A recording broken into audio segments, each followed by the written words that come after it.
بسم اللہ الرحمن الرحیم۔ حضور اقدس صلی اللہ علیہ وسلم نے ارشاد فرمایا کہ مال میں زکوٰۃ کے علاوہ اور بھی حق ہے، مال میں زکوٰۃ کے علاوہ اور بھی حق ہے۔ پھر اپنے اس ارشاد کے تائید میں سورہ بقرہ کی 22 رکوع کی یہ آیت لیس البر ان تولوا ولوا وجوہکم قبل المشرق والمغرب آخرت کی تلاوت فرمائی۔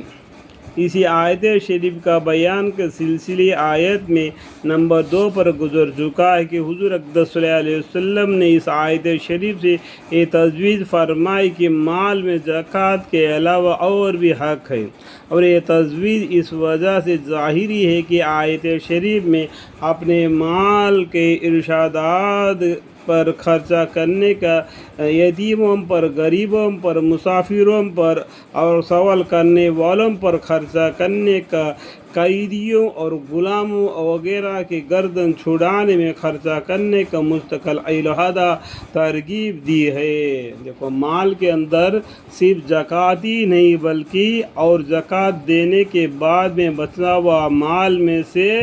اس طریقے سے خرچہ کرنے کے بارے میں حضور اقدس صلی اللہ علیہ وسلم نے آیت قرآن کریم سے تجویز فرمائی ہے کہ حضور اقدس صلی اللہ علیہ وسلم اس آیت شریف سے یہ تجویز فرمائی کہ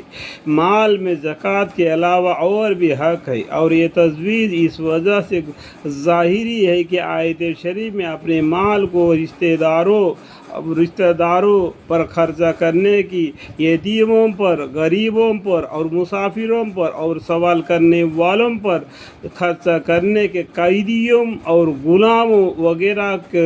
گردن چھڑانے میں خرچہ کرنے کی مستقل علیحدہ ترغیب دی ہے مال کے بارے میں، اور اس